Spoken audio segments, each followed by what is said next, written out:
Assalamualaikum warahmatullahi wabarakatuh, sahabat P-Network dimanapun berada. Salam petir, ceder, ceder, ceder. Teman dan sahabat P-Network, doa kita selalu ya, semoga semua pionir dalam keadaan sehat walafiat. Yang menjalankan ibadah puasa Ramadan ya, agar tetap melaksanakannya dengan sepenuh hati dan Allah tetap memberikan kesehatan padanya. Jadi akhir-akhir ini kita lihat perkembangan untuk P-Network ya, ini sangat luar biasa. Dari mana kita dapat mengatakan perkembangan P-Network sangat luar biasa? Ini terbukti dari adanya munculnya beberapa pemberitaan di media online dan beberapa tanggapan dari beberapa pakar-pakar yang ada yang mengatakan sekarang adalah zaman eranya digital, tidak zaman menggunakan uang fiat lagi. Secara otomatis ya ini akan terjadi sebuah perubahan besar, terutama di mesin ATM. Istilah mereka mesin ATM menjelang kiamat. Kenapa demikian? Karena orang sudah banyak bertransaksi secara online. Menurut Gubernur Bank Indonesia di salah satu media, Pak Peri Warjio membenarkan fakta terbaru mengenai kiamat ATM sudah semakin mendekat. Menurutnya, transaksi tersebut dari meningkatnya transaksi perbankan secara digital. Jadi, seorang gubernur Bank Indonesia berbicara by fakta ya, dengan fakta yang ada. Jadi, transaksi yang banyak selama ini yang beredar di perbankan Indonesia hampir rata-rata menggunakan uang digital. Secara otomatis ini akan mempengaruhi ATM-ATM yang ada. Menurut data yang ada, seluruh layanan perbankan secara digital tahun ini diperkirakan naik menjadi 51.000 triliun, ujarnya dalam acara Festival Ekonomi Keuangan Digital Indonesia tahun 2022. Transaksi ekonomi dan keuangan digital, kata Peri, juga terus berkembang pesat. Transaksi e-commerce di tahun ini naik 31%. Menjadi 536 triliun. Uang elektronik juga diperkirakan mencapai 360 triliun atau naik sekitar 18%. Jadi transaksi keuangan yang ada orang tidak membayar lagi pakai uang fiat atau istilah di Indonesia orang membayar dengan uang kontan. Semuanya dilakukan dengan menggunakan uang digital. Demikian juga untuk berbelanja hal-hal kecil di Indomaret, di toko-toko lain sebagainya. Berdasarkan data BI, nilai transaksi uang elektronik pada bulan Mei 2022 tumbuh sebesar 35,25%. Ya, ini luar biasa, mencapai lebih kurang 32 triliun rupiah.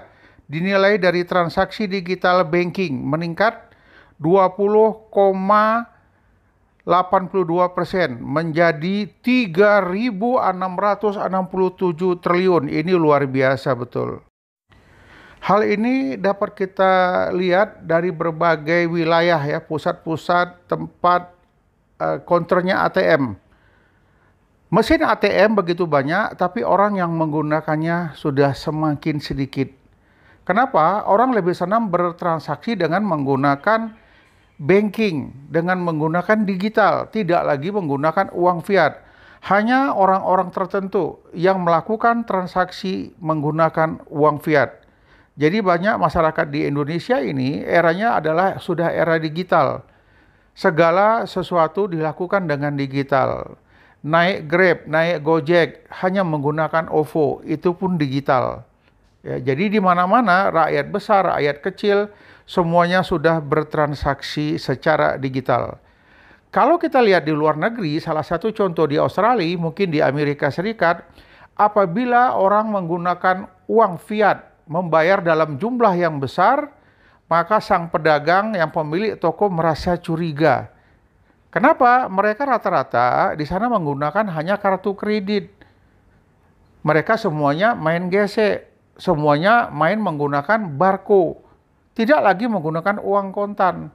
Tetapi di beberapa negara ya yang masih menggunakan uang fiat ya, itu hanya negara-negara yang sedang berkembang, yang dari mulai pergerakan menuju negara maju. Jadi kalau ada orang menggunakan uang fiat, dia dicurigai. Ini uang dari mana? Kok banyak sekali orang bawa uang secara uang fiat. Tetapi orang lebih senang menggunakan uang digital. Mudah, aman, simpel, dan tidak dicurigai pada saat bertransaksi. Jadi banyak orang-orang yang sudah high class, yang sudah ke atas perekonomiannya, semua melakukan pembayaran dengan digital. Tidak lagi menggunakan uang fiat. Jadi masyarakat sekarang tidak lagi membawa uang dalam jumlah yang besar. Apalagi saat ini yang kita ketahui, Indonesia tidak baik-baik saja, ya. Salah satu contoh, saya berbicara mungkin karena saya tinggal di Sumatera Utara, khususnya di Kota Medan, ini banyak terjadi kejahatan-kejahatan yang merenggut korban masyarakat, terutama yang menggunakan uang secara besar. Ke bank mengambil uang dalam jumlah yang banyak, ini akan menjadi incaran penjahat. Kemudian melakukan perjalanan, ya, bisa saja terjadi pembegalan, perampokan di jalan. Jadi lebih memudahkan pelaku kejahatan untuk melakukan kejahatannya karena dia tahu kita memiliki uang cash money yang cukup banyak. Jadi teman, sahabat P-Network, berbahagialah kita. Negara yang menggunakan uang digital, ya, ini adalah negara-negara maju. Jika kita lihat, P-Network KONP kita ini sudah ada di 230 negara lebih kurang.